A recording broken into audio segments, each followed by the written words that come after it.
First game for you in quite a while there. Just how did you feel coming out of it? Felt good. I think felt good in camp, and good to get a game, especially at home here, and get back with the guys. So felt pretty good. Some stuff to clean up here and there, but felt good and just felt nice to be out there with the guys. Does it help to have some kind of collisions early in a game like that, just to know it's going to respond okay? Yeah, for sure. I think we had a lot of those in camp too, so it's been good. I've been bumping for a while, but it's nice to kind of be able to let loose in that way too, and not be too scared to hit your teammates or all that at camp. So it's nice to get some bumps. Nice to be bumped. Well, you've been in the league now for a while. What do you, for a veteran guy, what do you guys want to accomplish in the preseason, or what's the key in the preseason? I think everyone getting the systems down pat, first of all, and then being in the off season, you kind of get out of that compete mode and that grind mode, I guess. So just get the systems down and really get our compete high, because come game one, it starts. So. Michael, it hasn't been that long since you were a first round or a high draft pick. Can you reflect a little on what does it mean for a guy like Nate Danielson to get in a game like this and play, get a chance to play important minutes? Yeah, he's impressive. He's really poised and really just goes about his business. Good attitude, works hard, and just nice to see him get rewarded. Besides the goal, I thought he played really well too, and like I said, just handles himself really well. Is it the hockey sense that especially stands out? Yeah, I think hockey sense, skill, patience. Seems like he's got a good head on his shoulders.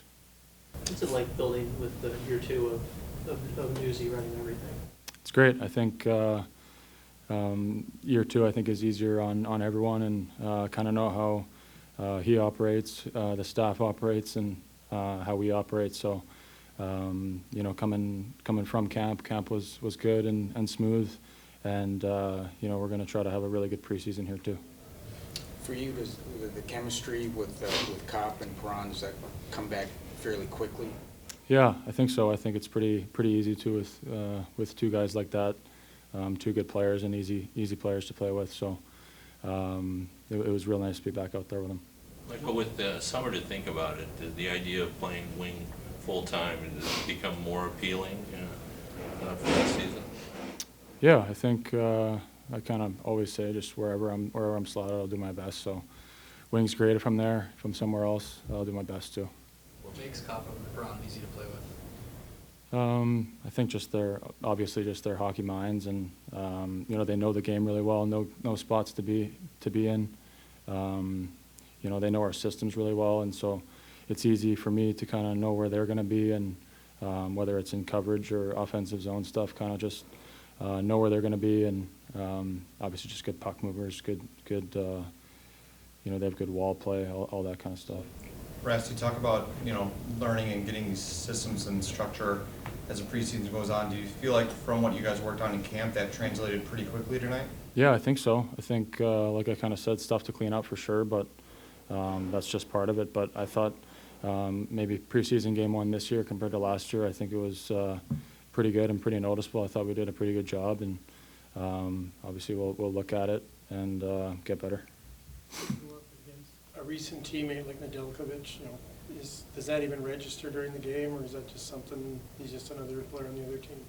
Yeah, I mean, you see him, and it registers, and you give him a high or tap on the pads and warm up or whatever. But once you get out there, it's just a goalie. Simon set up your goal. What have you seen from him over the last week or so, however long he's been skating with you guys? He's been good. I think he moves the puck really well. His skills are obvious, and it was really nice to see him mix it up today and get physical and play aggressive. I thought he had a good game. First one in the W calendar. What'd you think? Yeah, it's good. It's just good to play. We'll have some game video. I thought there's some good reps out there.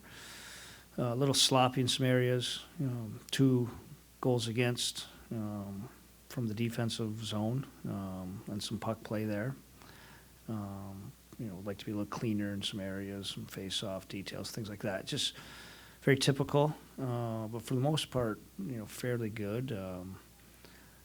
Just what you expect a first exhibition game to look like.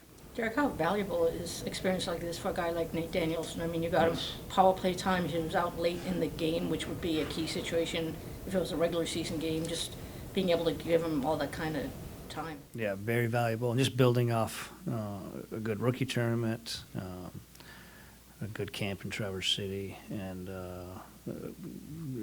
good tonight, and some goods and some learning too, which would be great. And then, we'd like to get him back in there again soon here. So, yeah, huge, very valuable, those minutes. What has stood out most about him? 200-foot game. Again, a little more offense than I had probably anticipated. But game comes a little quick. He scores a goal, he creates some offense, does some good things back, and then, he gets himself in trouble holding on to a puck a little too long. He turns it over, takes a penalty. It's our first penalty of the game. So I think that's what you have to experience. Maybe just the pace of this level a little different than what he's experiencing junior. Derek, a productive power play, what did you like about it? Some good movement. It looked organized, so some of the habits. We had some really good looks. Obviously, cashed in twice, but we had some really good looks. And again, power play is important for scoring, but sometimes momentum. And it was good and work in progress. We'll get some different looks, but guys did some good things tonight. That's definitely a good step. Did you like what Gostas Bear could bring there on that? Yes, very good. I know it's a simple goal, but he makes a play on the half wall to Mo. DP gets the goalie's eyes, and it's in the back of the net. But that's a good play. Draws the guy over and gets the pass through. So we'll have some different looks there. But Shane looks pretty comfortable in that spot. Rasmussen mentioned Edmondson kind of mixing it up down low a little bit. What do you think of his play today? Yeah, good.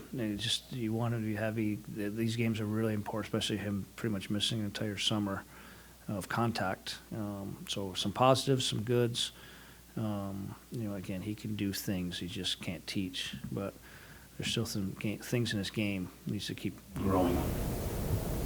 You've talked a lot about Dan Watson before. I think he was on the bench for, I don't know if it's the whole game, but in the game he's drawn a play up there on the board. Just that experience, having him part of NHL staff now, how vital is that for you when you look at kind of the cohesion between here and Grand Rapids? Yeah, continuity, cohesion.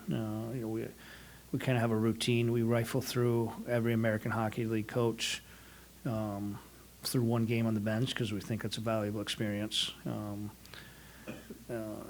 So we're in the development of players. We're also in the development of coaches, and whoever spot he takes, he just assumes his role, and that was running the D in the 5-on-6. Is that something you ever did in your career? Yeah, that was something they did in Tampa, and I really liked it. I thought it was extremely valuable for the American Hockey League guys, and even how appreciative they were. You take it for granted. Coach isn't any different. I mean, Dan Watson's been in this game for a very long time. This is his first time in an NHL bench, so it's all part of the growth and experience.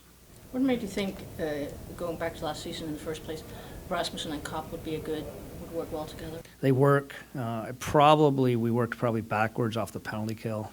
If you recall last year, those were our first two guys out, and it kind of helped the rhythm of our lineup. But then they started to have some chemistry. They worked together. They liked playing together. So, again, a little more depth this year. We're not married to anything, but those two have done some good things together. Yeah, I think Perron complements because anyone because of what he can do offensively below the goal line. He manages to get a lot of zone time. He protects pucks. He's probably our best player off the yellow, which is a tough skill in our game.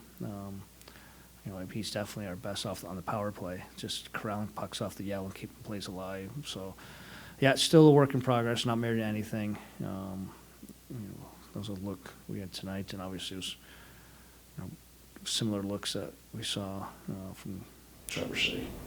Going off Ansar's question a little bit, generating offense from the defense, how big of an emphasis has that been for you and the staff throughout this preseason? Yeah, I think that's today's NHL. I mean, people defend so well now. they own the middle of the ice. It's tough to get anything on the rush. I mean, it's tough to get odd man. You rarely see odd man situations, not the volume you probably did, years ago. So sometimes you got to create in that half ice end zone type situation. So yeah, of course, and I think we have some players that can do it with some of our personnel. With Edmonton playing with Petrie and Lalonde with Gostisbehere, is that a deliberate choice to get those younger guys alongside veterans, or is that just kind of? Maybe a little bit. Again, not really a huge part of our thought process. Maybe a little bit with Petrie and Edmondson, but we have a veteran D and Ben Sherrod out at the time, so I just think it kind of filled a hole there. So, no, not necessarily, but we just want to rifle some of these guys through, get them minutes. We think it's important.